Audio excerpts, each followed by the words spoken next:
Welcome to In Pursuit of Truth. This is your host, Sir Patrick Mack. We are back once again, so grab your coffee, fist bump your neighbor, and let's get started. There's a ton of things in the news to talk about, but in particular, I want to talk a little bit about SpaceX today, the U.S. Air Force, Skynet, Starlink, 5G, and even D5. You're looking at some promo video from SpaceX and their Starlink program, and here is a tweet from the Third Row podcast sent on February 23rd. The U.S. Air Force used Starlink's first two test satellites to beam to terminals fixed to a military plane in flight, demonstrating internet speeds of 610 megabits per second, SpaceX SVP Tim Hughes said. That's fast enough to download a movie in under a minute.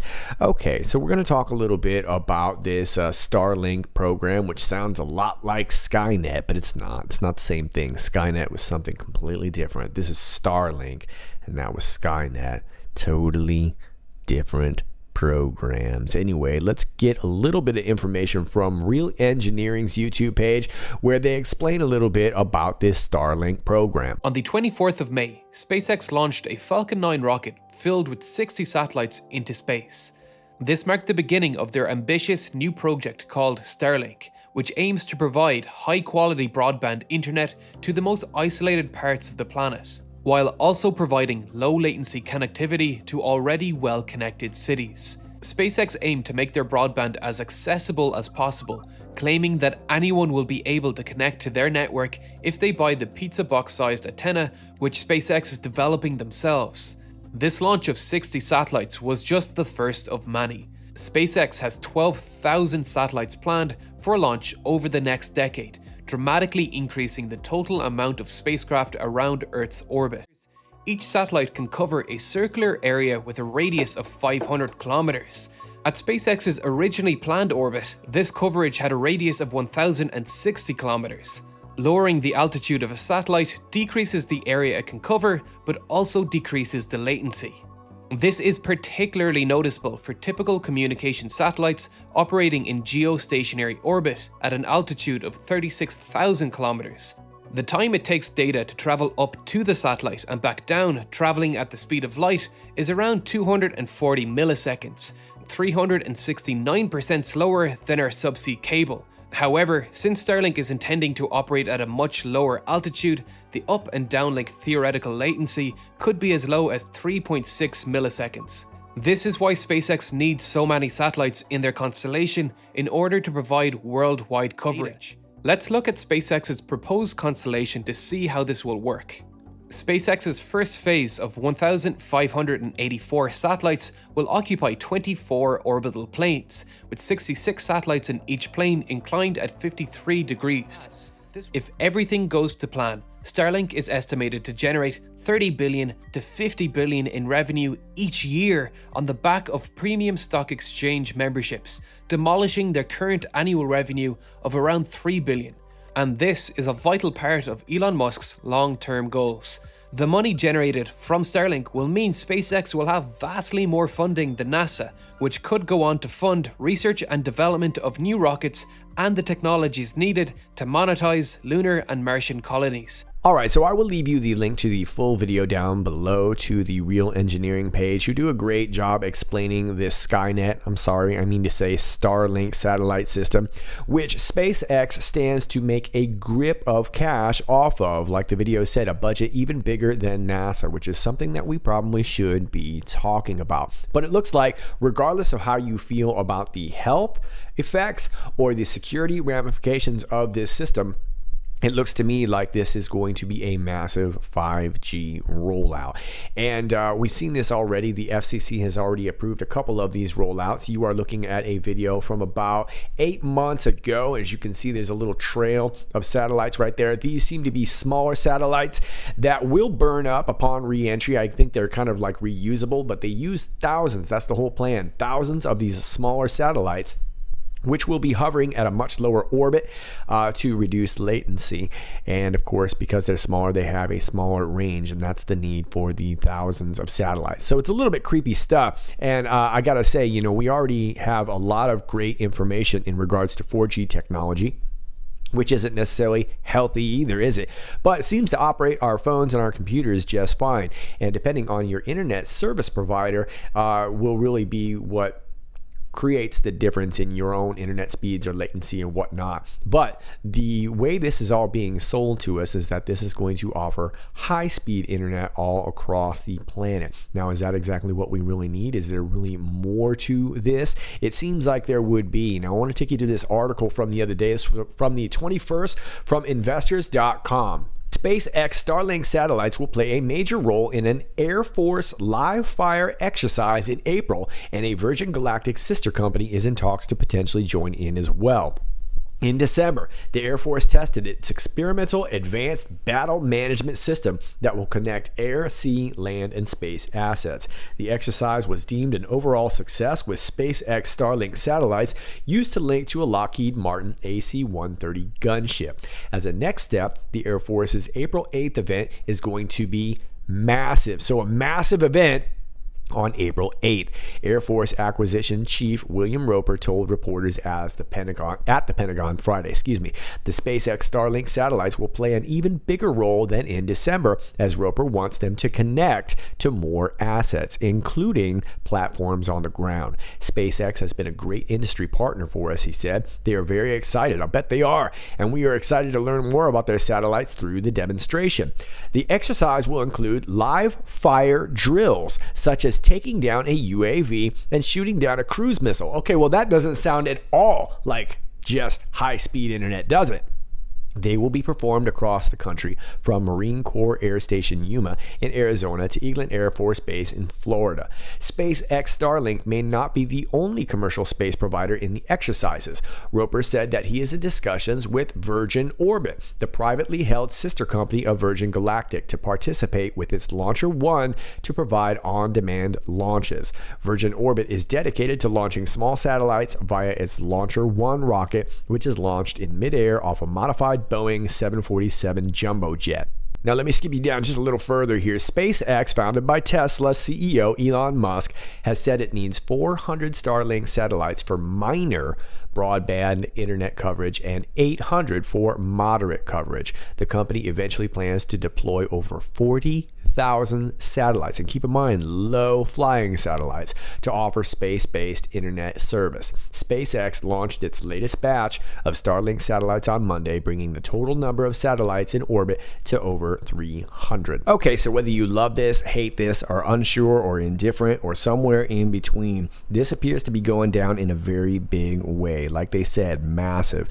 And it remains to be seen how massive this April 8th event is really going to be. But I imagine it really truly is going to be huge.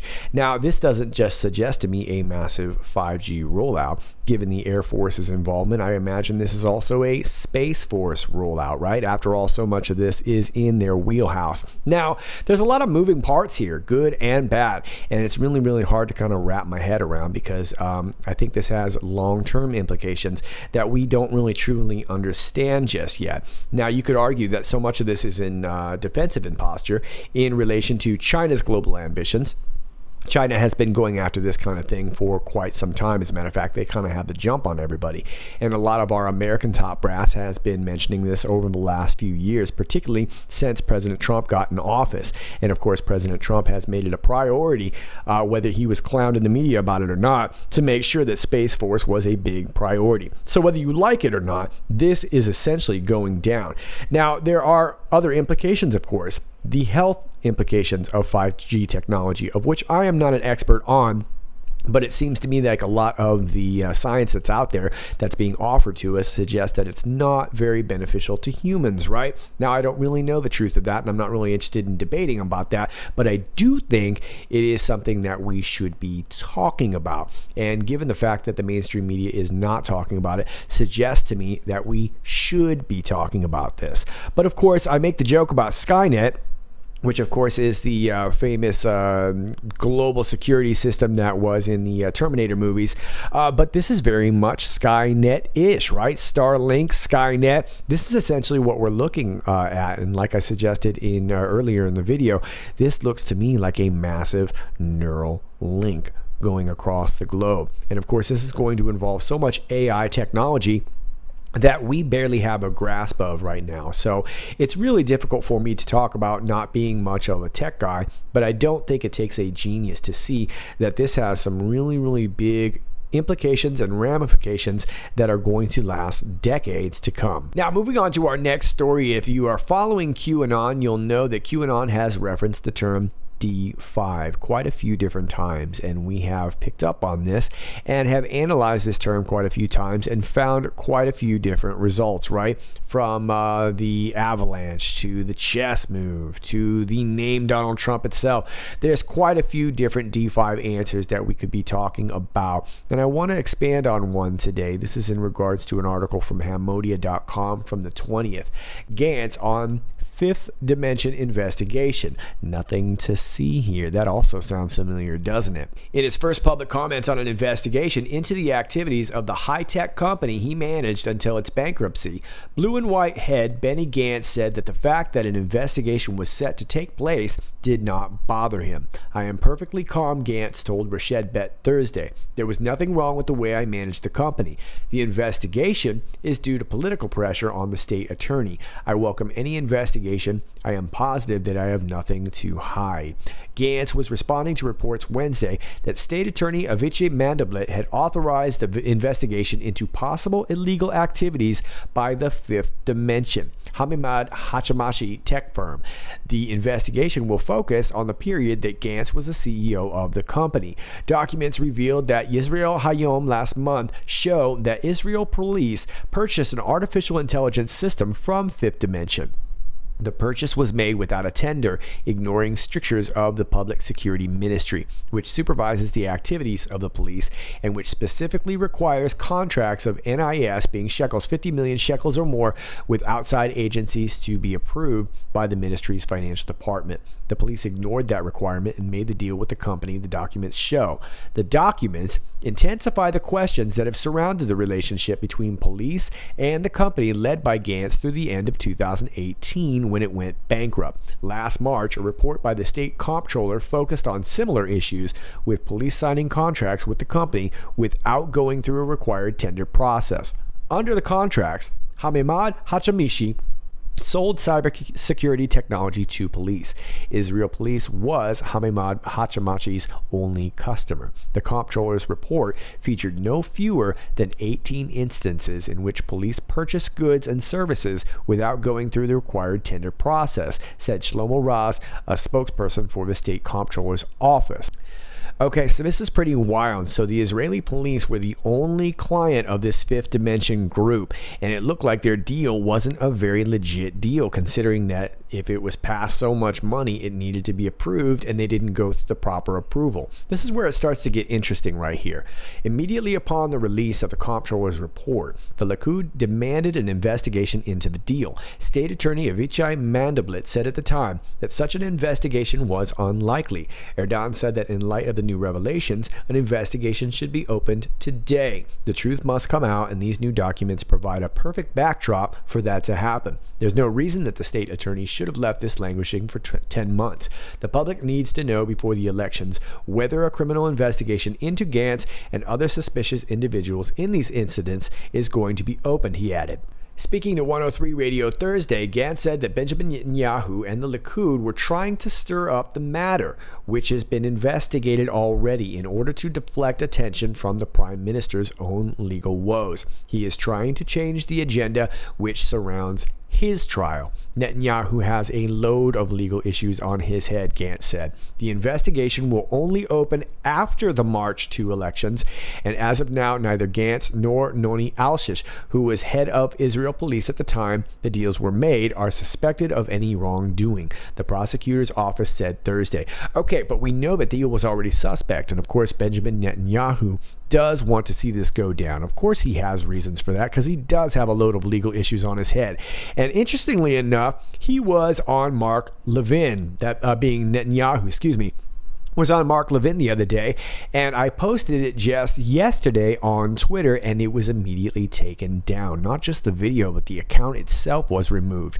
Now, I have no idea if the interview is still up there. I was not able to find it at the time of making this video. That may have changed, but it was, I believe, from the 23rd, dated the 23rd, the interview with Benjamin Netanyahu, where they actually bring up this case, and Netanyahu was stating that they need to do this before the elections. Now, of course, we know his reasons for wanting to do that, but this seems very, very sketchy. Remember, only one client, and they poured a ton of money into this, and there were some benefactors from this group. Now let's talk about one of them. Russian oligarch Viktor Vekselberg, you may remember that name, was once a benefactor of Fifth Dimension Holdings, the now defunct predictive analytics company that tarnished the careers of its chairman, Israeli general turned politician Benny Gantz, and former deputy head of Mossad Ram Ben Barak.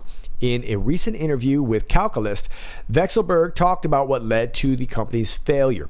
Fifth Dimension failed because its marketing strategy was incorrect. Yeah, well, I'd say going after only one client is incorrect. There was a serious strategic mistake, and it cost us $30 million. Vekselberg is not just another investor looking to capitalize on Israel's booming tech sector. One of Russia's richest men, 62-year-old Vekselberg is worth more than $11 billion according to Forbes, which ranked him number 119 on the 2019 list of the world's richest. A businessman and the owner of Moscow-based asset management company Renova Group, Vekselberg is in the inner circle of Russian Prime Minister Dmitry Medvedev and is also close to President Vladimir Putin. For years, Vekselberg built a reputation as the most westernized of oligarchs, a sort of Russian ambassador to the U.S. who has had a part in numerous collaborations between the two countries. Vekselberg was a donor and key figure at the prestigious Massachusetts Institute of Technology and owned several properties in New York and Connecticut. And then, as the relations between the U.S. and Russia grew contentious, Vekselberg found himself in the thick of it. In March 2018, when his plane landed in New York, Vekselberg was detained for questioning by special counsel Robert Mueller and his team as part of an investigation into possible Russian interference in the 2016 U.S. presidential election. The questioning pertain to Vekselberg's connections with Michael Cohen, Donald Trump's former lawyer, who is currently serving a sentence for fraud and violation of campaign finance laws. Vekselberg was released, but his connection to Trump is still being examined. Okay, so I want to skip you forward because this is a pretty long article here, but Vekselberg ends up getting sanctioned by the U.S. Department of Treasury. And it says here, overnight, Vekselberg became a persona non grata in the U.S. He was denied entry into the country, preventing him from seeing his daughter and grandson. And if you'll remember, of course, he was being asked about this meeting with Michael Cohen just before Trump's inauguration, but nothing was being said about his massive contributions to the Clinton Foundation, John Podesta and Hillary Clinton, by way of this Metcom Bank, which is part of Renova. It's all owned by Vekselberg, and of course this money was going straight to them, a ton of coin.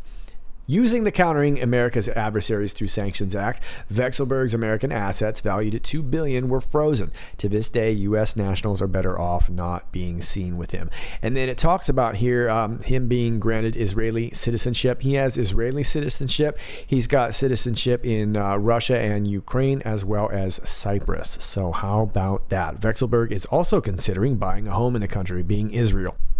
One of Russia's most famous people, he is practically unknown in Israel despite his frequent visits. Before his name became connected with Fifth Dimension, Vekselberg had successfully maintained a low profile.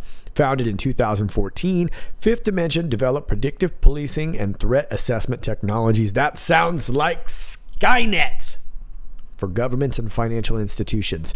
It quickly gained attention, among other reasons, because it targeted a similar market to that of Palo Alto-based Palantir Technologies, which also is Skynet, which is currently planning a $20 billion IPO. This promise attracted Gantz, who joined in 2015 and was then followed in 2016 by the former deputy head of Mossad, Ram Ben Barak. Okay, so we're skipping you even further. So long story short, this fifth dimension went under, and Vexelberg was one of the ones that was saying that they should have diversified more rather than just having this one client. People close to Vexelberg's asset management company, Renova Group, who spoke to Calculus on condition of anonymity, confirmed that there had been an attempt to recruit Russian clients, and that fifth dimension executives met with the Russian Ministry of Defense. These people said that while the product was well received, ultimately the Russians were apprehensive about buying Israeli-made surveillance technology. Fifth Dimension's deep connections with the Israeli security services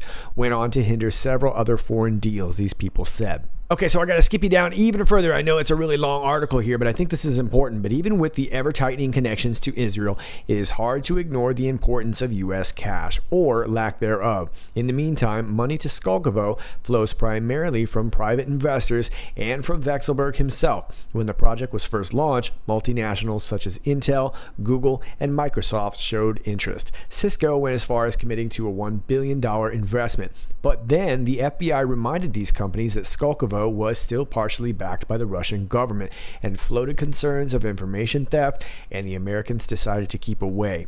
Then came the sanctions, and another channel of funding and collaboration opportunities was blocked. Now, I know that this is lengthy, probably a little bit boring, but I do think it's important and highly relevant. I was able to find part of this interview.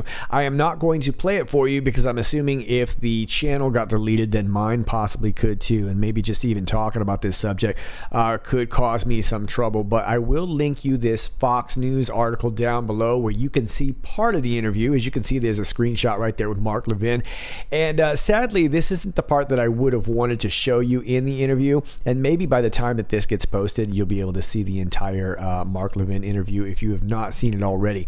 But I would suggest checking out this part of the interview in which he's asking about the Blue and White Party, which is the opposition party to Netanyahu. And of course, the Blue and White Party is made up of a lot of sub-parties that have a lot of Arab interests, which don't seem to be very pro-Israel, and that's very curious too. Netanyahu seems to be undergoing a very similar situation as President Trump, and it seems like a lot of the same people that are trying to take down Netanyahu are also linked to the same kind of people that were trying to take down President Trump, and at the same time, both of them have very similar connections, so it's all very, very convoluted. But I think what we see here is that whatever was going on with this fifth dimension group seemed to want to take down Netanyahu, and they only had one client. It just happened to be the police for all that money. That just seems very, very strange. And of course, a lot of the benefactors were people that were supporting people like Hillary Clinton, Joe Biden's, and people like this. It just doesn't seem right, does it? And I think that seems to start to make sense. And perhaps this is the D5 that Q is referencing that would eventually snowball and bring it all down, because it seems like everyone is wrapped up somehow in this. So like I said, please check out this video. Now, in regards to this fifth dimension, they were they were started by this guy Caspi. I don't know if it's Guy Caspi or Guy Caspi, but he is a mathematician and kind of almost has that creepy supervillain look about him. But he also started this group called Deep Instinct, cybersecurity company that applies deep learning to cybersecurity. The company implements advanced artificial intelligence to the task of preventing and detecting malware. Okay, well, this stuff almost gets into the pre-crime aspect of this whole thing, which is very, very strange. It says here that NVIDIA is an investor. That's an American tech company, and I'm not going to talk much about them, but I am going to flash you their logo because it's very, very telling. As you can see, there's the all-seeing eye right there. And of course, that little spiral suggests that they like them young, if you know what I mean. In April 2019, Deep Instinct commissioned an art project titled The Persistence of Chaos by Chinese artist Wo Dom consisting of a laptop infected with 6 pieces of malware that represented $95 billion in damages. The art was auctioned with a final bid of $1,345,000. Okay, that sounds like another funneling project, but that's probably a story for a different day. But I think you get the idea here. Whatever it was that Deep Instinct and this Fifth Dimension was wrapped up in seems to have a lot of information about a lot of people. And it was a whole bunch of money spent for nothing. Just seems a little suspect to me. And the people that were benefiting the most were also benefactors to people like John Podesta and Hillary Clinton. So is this Fifth Dimension situation part of the D5 that Q is often referencing? Not really sure, but it does seem like there is some compelling information to suggest that it is indeed possible. Now I do have to move on because Q's dropping bombs after I'm almost finished. 36 minutes after the hour of 8, post 3881. This is a reference to December 18th, 2019 post where Q was talking about all the different people fired from all the different agencies, FBI, DOJ, State Department, Senate. These are people that have either been fired or forced. We've talked about this over the last couple of years in great length. Then the Twitter status here takes you to Nate Kane. We talked about him the other day. Here's the interview you've all been waiting for. In it, I share the details of what happened from start to finish and the aftermath. I pray it will make a difference. And they're talking about this interview with the Bards of War on the Bards of War podcast. Please go check this out. I shared it the other day. Really, really great job. Thanks to you for Bards of War, and congratulations for both of you for getting a shout out from Q. But this is indeed a great interview. Nate Kane, of course, a whistleblower on the Clinton Foundation, had a bunch of boxes and boxes of information in regards to the Clintons, Uranium One, and this is really a worthwhile interview. Nate Kane's done quite a few different interviews, but I really particularly like this one. So I would suggest I will link this one down below for you too, and of course it will be linked if you follow these links here on QMap. But go check it out. Q says, listen carefully. Think regarding why no arrest, justice yet. What if almost every critical position senior within the U.S. government apparatus was infiltrated? Yeah, and President Trump has expressed his frustration with this quite often, right? Always saying, boy, this thing runs so much deeper than you could ever imagine. What must be done first? The swamp runs deep. Plus sleepers. And that's really the tricky part, right? Is knowing who indeed is a sleeper. There's a lot of people that come out looking outwardly like they are pro-POTUS and maybe not so much. And that's not real easy to figure out when you're dealing with this every day. Backgrounds are important. Muslim Brotherhood. List of in the news now names with known ties to Islam. Well, of course, you have some of these newer folks like Ilhan Omar Bromar. She's been taking that CARE money. And of course, CARE, although they won't admit it, are directly wrapped up with Muslim Brotherhood. Of course, Rashida Tlaib. And you can go back to Eric Holder. Of course, Barack Hussein in the membrane. Obama, Valerie Jarrett. And of course, John, he's a brute by Brennan. Lots of people that were infiltrating our government have ties to the Muslim Brotherhood. They're still getting government funding to this day. List of in the news now names with known ties to Islam. This is not another 4-year election. Indeed, it is not. And as you can see, this thing has gone off the rails. Looks like Bernie Sanders is gaining more and more steam. And I never thought I'd see the day that we would have basically a known socialist come out and be one of the front runners for the president of the United States. Q says assumptions correct. Package well received. Known Q. Well, it sounds like Q usually when they get a package, they usually like to send one back out. But we're going to move on for now. We got one more post here. 3882, 52 minutes after the hour of 8. We get taken back to this older document here from 2009, and Q puts a little quote here, but let me show you the document. U.S. Government Counterinsurgency Guide from January 2009. And I also want to point out, if you'll remember, Michelle Bachmann back in the day was going after the Clintons, and they were one of the first to kind of use it against her, calling that a witch hunt. And I can't help but think that when President Trump keeps referencing the witch hunt, that it has to do with a lot of this. And unfortunately, because I just spent most of the video working on this other stuff, I will probably have to see if there's more to drum out of this that will be relevant information, but I will leave this for you down below because it is 67 pages. But Q dials us into this. Insurgency is the organized use of subversion and violence to seize, nullify, or challenge political control of a region. The presidency of Barack Hussein Obama began at noon Eastern Standard Time on January 20th, 2009, when Barack Obama was inaugurated as the 44th President of the United States. What country was the true intended target? Well, it almost seems like the takedown of the United States was the target, right? We've talked about this before. The 16-year plan, whether it be Barack Obama first and Clinton second, or vice versa, that seemed to have been the plan, to bring it all down from the inside, because naturally you're not going to get voters to just outwardly vote for socialism. We're going to see that struggle come up soon enough, right? But when you infiltrate for so many years all these different people, whether, like I just said, guys like John Brennan infiltrating our government, our intelligence agencies, it becomes very, very subversive over small periods of, over in small increments over a long period of time. And that's essentially why this was a 16-year plan. Now, there's probably more going to be coming on this, so I will get back to you on more of this, but I will leave this for you down below. Those are your posts. As always, if you like this video, please click like, share, and subscribe. Thanks to all of you who do that already. If you're new to my channel, please understand that you're going to get unclicked and unsubscribed from time to time. It happens all the time. Just do me a favor and re-click yourself and stick it to the man. All my alternate links are down below. My Gab, my BitChute, my Brighteon.com, my Dropspace. It's all down below. You know where to find it. And my email is down there. My P.O. box is down there. And my Patreon is down there if you'd like to support the channel. It's all linked in the video description. And until next time, stay funky, Patriots.